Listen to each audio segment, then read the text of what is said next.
Alright guys, Jordan here from Team Eternal Hope, bringing you an updated Luard deck profile. I've changed the deck a considerable amount since the last deck profile. I've actually completely changed the build. Originally I was running the Ritual build, but now I've decided to switch to the Diablo build. In playtesting, the Diablo build just seems the more consistent. It gives you much more options for the deck, and it's just all around, in my opinion, the better build. So I'm going to get straight into the deck profile and explain some of the changes I made and why. So first up, our starter is Lingering Knight Revenger Conrad. Originally I was running this guy, Root, and I did say he was probably the best starter for the deck. He's a really good starter. I personally, if I was running the Ritual build still, I probably would still be running him. But this build is just so much better, personally. What Knight does is he's shove him into Soul, discard a normal unit. Look at the top card of your deck, choose to put it on the top or the bottom, and then draw a card. If you have a face-up unit in your G zone, he can choose a unit and give it plus 5k. What this deck needs is Soul. With this build, you can build Soul fairly easy with the combo in it. So Soul, if you play the deck a certain way, isn't too hard to come by in this build, but it still can be if you don't have the right cards at the right time, sort of thing. So he just helps that. Plus, he does help fuel your Ritual. Ritual in this deck isn't huge. You're not like guaranteed, or it's not a big deal if you don't get it off straight away, because you need Ritual for your Luard grade 3, which is it. Plus, if you go into, say, Orgo as a first stride and then use his skill, you then have the ability to give something 5k, which helps you hit big numbers. So under grade 3s, obviously we still have the 4 Dragheart Luard. It's a Luard deck. You need to run 4. If you don't know what he does, he's Ritual 3. If you don't know what Ritual is, it's if you have 3 or more grade 1s in your drop zone, Ritual is activated. Ritual 3, shove at the beginning of a ride phase, so if you ride him, you can't use his Ritual skill because it has to be at the beginning of the ride phase. Shove 2 normal units from your drop zone to the bottom of your deck, and until the end of turn, you can stride without paying the cost. The best thing about him is, if you don't have the cards on your board to fuel Soul, you can use his Ritual skill and then still ride over him because he activates at the beginning of the ride phase. Once per turn, when a G unit strides, counter plus 1, retire a rearguard, and call up to 2 grade 1 or less rearguards, which is very, very good for this deck because you need it. Because as I said, it is the Diablo build, so he's a very strong card. He's so much fun, and he looks badass. So onto the first change of the deck, or the second change if you consider a star. We have 2 Blast of Dark Diablo. Originally I was running this guy, but in playtesting I saw this guy a considerable amount and I didn't really see my Luards very often. And because he's the only grade 3 I had, I kind of like rode him several times. If I feel I don't have to ride him, I won't. I'll just sit on grade 2 for a while. But if I know my opponent runs Seabreeze, I will ride him. But the reason I run 2 is because I needed more grade 3s in this deck. I know you run Abyssal Owl, which allows you to search out for your Luard. But I've lost a lot of draw power in this deck. As I said, I'm not running the pure Ritual build, so I'm not running the stuff like the Owl Keeper that lets you ditch and draw and stuff like that. I'm not running the grade 1, which rests, ditch, draw, stuff like that. So I thought he would probably be the better option. Plus, if I am forced to ride another grade 3, at least he does something on the Vanguard circle. He's Generation Break 2. If I'm striding into a unit with Diablo in its card name, every card in my hand gets grade plus 3. So I can ditch a crit trigger or any sort of trigger for him to stride. And then if I stride into a Phantom Blast of Diablo, yep, I can choose one of my opponent's rear guards and retire it, so he helps for the skill of Phantom Blast of Diablo. So I'll see him a lot more. I don't run stride foders in this deck anymore, so if I do am forced to stride first, I have at least another option for grade 3 to be able to discard instead of having to discard, say, grade 1 and 2, or 3 grade 1s. On to grade 2s. We're still running the 4 Morfessa. Thanks to my teammate James, he managed to pick me up another SP Morfessa, so it's only 2 down, 2 to go. Morfessa I will run 4 of in any Luard build, just because she's so good. There's some crazy combos you can pull off with her. What I might do is I might make another video later on, just going over some of the combos and stuff for this build and the deck and stuff like that, so you guys can know what sort of combos and stuff you can pull off. She's Ritual 3 when she attacks a Vanguard, Generation Break 1. She gains plus 5k, and on hit, counterblast 1, set your deck for grade 1 and superior call. While she's in the graveyard, or drop zone, sorry, Generation Break 1, she counts as a grade 1. That's the reason she's so good.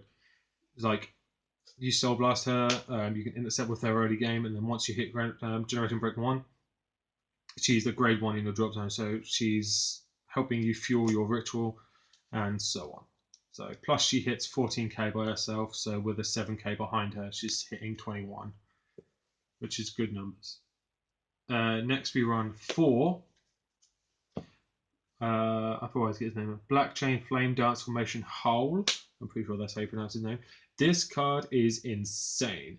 This card, if you play this build, you have to protect this guy. This guy is how you get your soul. The combos you can pull off with him and Caden are ridiculous. The reason I run 4 is because I want to see him as much as possible. What he does is Generation Break 1. If I have a Vanguard with Diablo in its card name, for every grade 1 I call, himself and my Vanguard gains plus 3,000 power. And because I'm calling 2 off Luard every turn, that's an instant 6k boost to himself and my Diablo Vanguard. And if I call a Caden, I can Soul Blast, Soul Charge 1, and Counter Charge 1. So he's your main source of soul in this deck outside of Howl, but you only run 4 of him, and you have to sacrifice a draw trigger for that, and 5k defense. He just does it more consistently. Plus, with the Caden, you can recycle them and then tutor them out with Luard. So you can constantly, if you need soul, you can just call a Caden, soul charge, counter charge. If you need counter charges, again, he does it, so does your Abyssal Owl. So he has the potential to hit really big numbers and help your Vanguard hit really big numbers, and especially if you're attacking twice with your Spec Diablo. And then we still have the 2 Knight of Brawn Grozny. This card is very strong. Yes, I will admit that. He is a very good card, but because we now run Howl, the problem with him is you have to have him on the board before you stride. What he does is Generation Break 1, every time you call a grade lower than him, so grade 1 or 0, he gains plus 3,000 power. So he does the same sort of thing as Howl, but Howl just does it better because he gives you a gives your Vanguard plus 3k as well. The only thing wrong with Howl is that you have to have a Diablo Vanguard. So, but if I was to take him out, I would probably run 10ks because they help with, say, rush decks. They're good for the defense, and they hit fairly big numbers by themselves, regardless of whether I call them behind, before, or after I stride. Or I would run Lifeall, just because Lifeall hits 11k on Ritual, regardless of whether, again, I call them before or after I stride. But it's all personal preference. This deck is pure testing at the minute. I am going to Nationals in Cardiff this year, so I'm going to be doing a lot of deck testing. So this deck is probably going to change a considerable amount before then, but we'll see how it goes. Still running this 1 Skullwitch Nimane. Nimane's too good. I love this card in this deck. Solely for the fact that with the plays you can do with her and your perfect guard are just silly. If you don't know what she does, she's counterblast 1, discard 1 card, draw 2. So counterblast 1, ditch a perfect guard, draw 2 cards. If you have 2 perfect cards in the drop zone, retire her, add 1 to the bottom of the deck, and add 1 to your hand. So she helps fuel ritual, she helps fix your hand, and so on. Onto grade 1s, we have 4 Drag Saver Ezra's.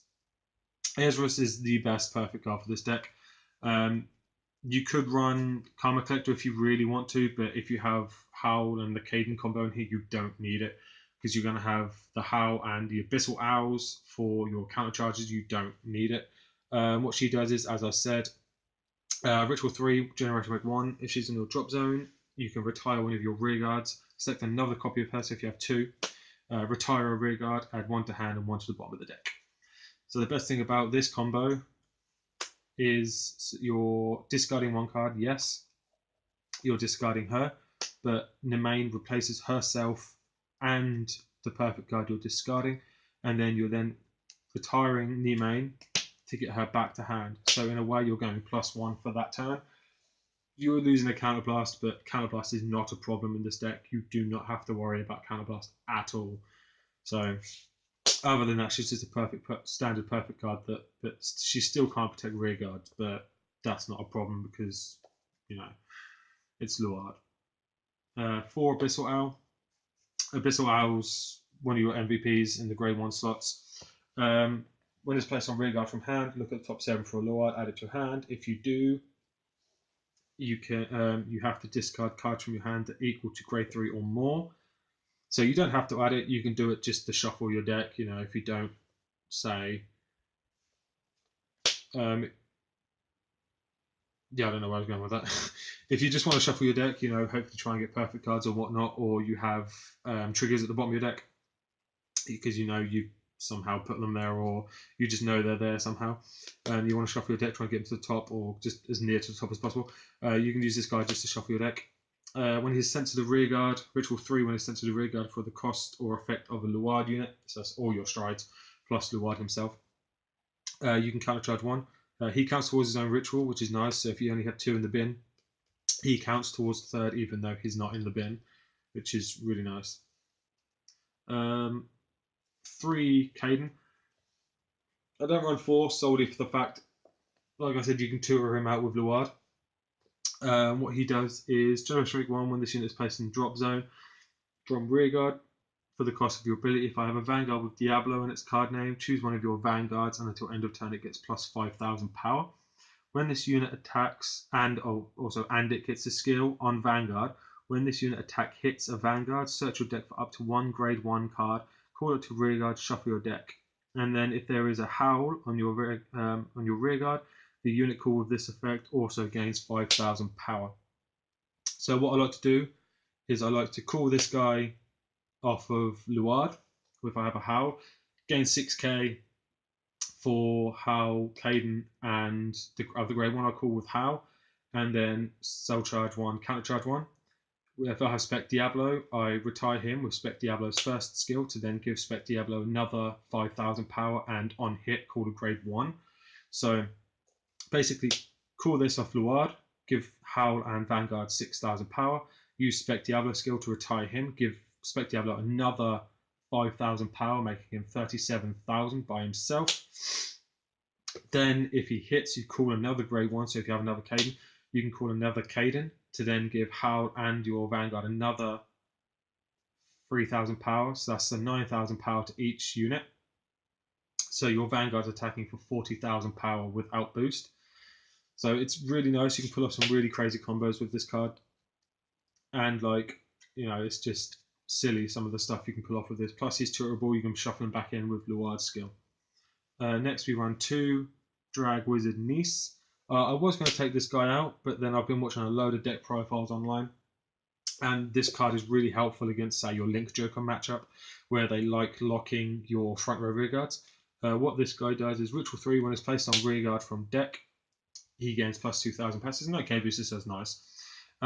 Generation Break 1, at the end of the unit that this unit boosted, you may pay the cost, which is counter plus 1. Retire the unit in front of him and draw a card. So if you, say, have him in the back row and you have, say, a Caden or something in the front row, and you're on a Diablo Vanguard, you can boost with this, with your Caden, to make a 16k column, which is still nice because it's still a 10k guard.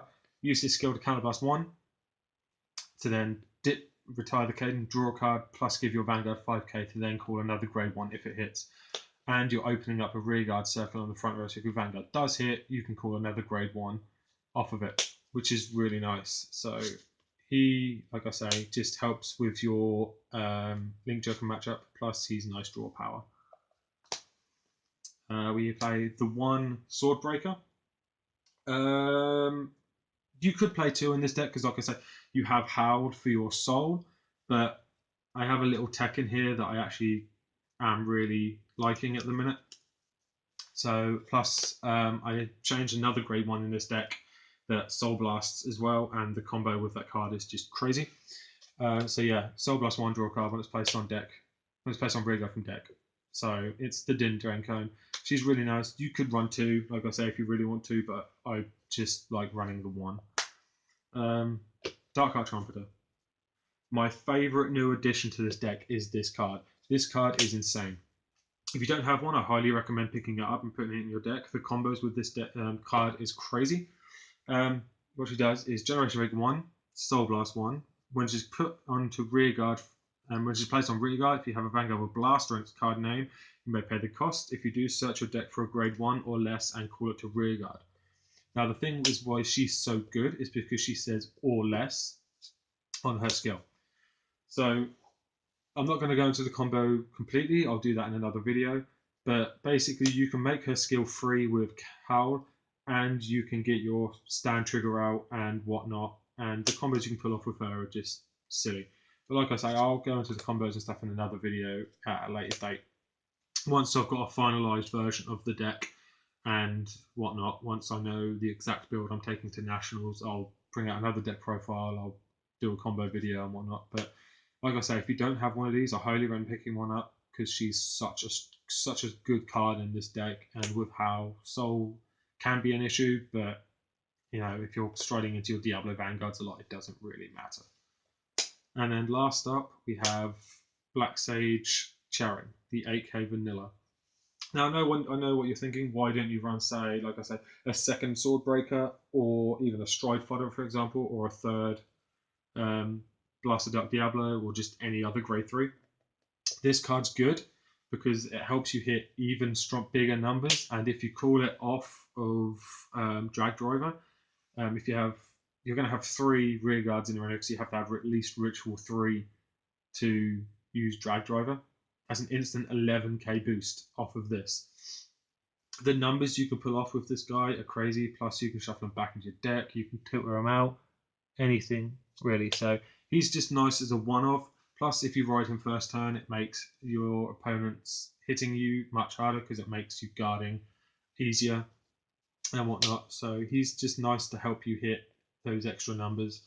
And like I say, if I was playing, I am tempted to put, say, 10Ks in here. So that's an instant 11k column. 18k column, sorry. So it's a nice card, you know. I may take him out later on, but in testing he seems quite good. But just as a one-off. Under triggers, we have 6 criticals.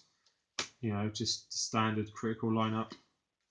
Most people run 8, but I run stands as I've mentioned, so I only run the 6 criticals. For Howlau, as you can see, thanks again to my teammate James, they're all hollow, and they're 2 of each art from the Legend deck and the TD10 trial deck, because, you know, why not? They're both the same card, and it's nice having both artworks. Then a Margle Clone, Shoving the Soul, gives something 3k, so they help fuel your soul. 2 stand triggers. This is the main combo piece with your Dark Heart Trumpeter. Generation Break 1. When you're paying the cost for retire, this card counts as 2. And then once it's retired from rearguard, shuffle it back into your deck. So basically, you're not using anything from your deck with Dark Heart, and you're getting, say, essentially a retire 2, or a retire 3 card off, or a retire 2, or a retire nothing. So you're essentially making Spec Diablo's second skill for free, and you're only retiring 2 off of the units that require you to retire 3, such as your Phantom Blaster Diablo. And then we have the 4 heal triggers, because heals are good and heals are for G-guarding. Onto the G-zone, we have the 4 Drag Driver Luard. Still the 4, I don't feel you need to run any less. You can if you want. I've seen a lot of people playing 3, but 4 seems fine, especially against, say, your Kagero matchups or Vanquisher matchups and whatnot. He's Ritual 3, Soul Blast 1 when it's placed on Vanguard. You may pay the cost. If you do, flip a face down card in your G-zone face up and search your deck for up to the same number of Drag Driver Luards in your G-zone from grade 1s from your deck. So if you have 2 face up, search for 2 grade 1s, and then the units called with this skill gain plus 1000 for each grade 1 in your rearguard on your drop zone. And the best thing about him is he's when he's placed on Vanguard. So if you stride him, use his skill, call 1 dude, and then you can then use Dragheart's skill to counter +1, retire that 1 dude to call 2 more. So essentially call. So you could essentially say you could call Blackheart Trumpeter. You could call Blackwing Swordbreaker just to get extra draws and whatnot. All depends on your soul and stuff like that. So 2 Dark Dragon Spectral Blaster Diablo. This card is insane. Generation Break. Soul Blast 1 when it's placed on Vanguard. Oh no, sorry. Soul Blast 1. Retire 1. Retire a rearguard. So Caden, for example. Flip a face down card in your G-zone face up. So essentially, most of the time you'd be flipping a Drag Driver, just so you could call more off if you are forced to drop, or if you are made to stride Drag Driver, because you don't really stride him that often. Generation Break 3. When this unit attacks, you may counterblast 2, retire 2, and you restand him. He gets grade -2. So I'm running 2 because this card can be your finisher. This card is insane. This card is so strong. So I'm just checking to see if my video is still recording. It is, yes. This card is so strong. It helps you hit big numbers. It gets you 4 drive treks essentially. So plus you run stand triggers in here, which you'll be recycling with his second skill. That lets you shuffle the grade 2 back into your deck, because if you retire the grade 2, it shuffles itself back into the deck. Blah blah blah. So you have the chance to get a stand trigger to then stand one of your rear guards. So he's very, very strong. I really like him, which is the reason I'm playing 2. I'm not sure if I'd run more than 2, but for now it's 2. If I can pick up a 3rd, I'll probably test it. And then we still have the Doomed and Auragrizer Dragon. If I can pick up an Auragrizer Dragon, another one, I will test 2 Auragrizer. But for now, I'm only running the 1 Auragrizer and then the 1 Doomed. This can be used as my first stride. If I'm forced to guard early and don't have many cards in hand, I'll go into him to help me get cards in hand. What he does is counterblast 1, retire 3, flip Auragrizer face up, reveal the top 2 cards of my deck, and for any grade 1 or less rearguard, I can select one of my opponent's rearguards and retire it. So it's really nice. The cards revealed with this skill go to my hand. It does have another skill, which is if I have 3 face up Auragrizer Dragons in my G-zone, he gains an extra critical, but as you can see, I'm only running the 1. So he adds cards to your hand, which is nice. He can build your hand to help you then call more rearguards if need be. So it's nice. Plus he retires your opponent's rearguards. And then we're running 2 Dark Dragon Phantom Blaster Diablo. Only running the 2 now. I don't really see the point in 4, but I could change that up later on once we get the new guy from set 10. It all depends on deck testing and the way the deck goes. For example, what he does is counterblast 1, flip a copy of himself face up. He gains plus 10,000 and a crit. When he attacks, you can choose 3 of your rearguards and retire them. And if you do, your opponent can select 2 rearguards and retire them. If they do not, your opponent cannot call cards from hand to guard. So essentially, they're forced to G-guard.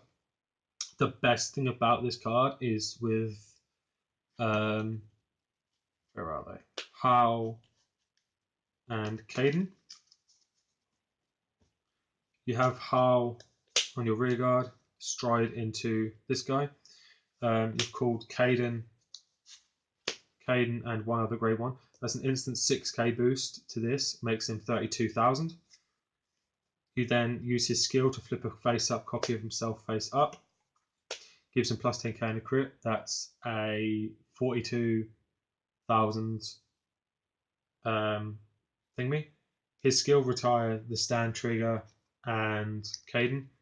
Caden then gives him another 5,000 power, making him a 47k column, which if your opponent can guard and they don't have a perfect guard, that's a lot of cards from their hand. And if they can guard, it's at least 2 G guards they have to guard with. And if the 2 G guards are 25k boosts, that puts him up to 61 to your 47. So it's a 3 to pass, but you're getting rid of 2 G guards, 2 heal triggers from your opponent's deck. So this combo is really good for that. So this is one of your main finishers for the deck, but the 1 Dark Dragon Carnivore Dragon, this card is good. It's probably the best trial deck starter, or probably the best trial deck stride we have other than Metallica Phoenix. What it does is retire one of your rear guards. Your opponent has to select 2 rear guards and retire them. If they don't, choose up to 3 units in your front row and they get 4,000 power. So if your opponent, they have to fulfill the condition. So if your opponent only has 1 rear guard, they have to retire, and because they're not retiring 2, you get the 4Ks anyway. And because you don't have to give 4-4-4, you can go 4-4-4 or all 4 here. It's entirely up to you where you give the 4Ks, which is nice, which is why that card's good. Last for the strides, we have the 1 Seabreeze. Counterblast isn't a problem in this deck. Like I say, you got Hal, you got Abyssal Owl to do all your counter charging and stuff for you. So this is just for your opponent if they feel like playing the grade 2 game. If you're playing like those rush decks and they do ride to grade 2, you can punish them with this. Gets all your GB1 skills off and whatnot. This gunning card, it is annoying, but it can help you feel your ritual and whatnot. But if you don't end up going into this with his skill, you then can just flip him with, say, Spec Diablo or Drag Driver or whatever. Onto G units, we have 3 Plotmaker Dragon. As always, Plotmaker Dragon is good. He's probably the best G guard in the game at the minute. Questionable, but I personally think he's one of the best G guards. He's so easy to pull off. He's just Ritual 3 gains 10k, so he's essentially an instant 15k boost. And then we still have the 1 Dismal, because Dismal's good against the Vanquisher matchup. So yeah, that's my Luard Diablo deck. Hope you guys enjoyed. If you have any questions, let me know down below. I'll try and get back to you as soon as possible, or one of my teammates will, because they know a considerable amount about this build. I've been talking to them about it and whatnot. So yeah, peace out, guys. Take it easy.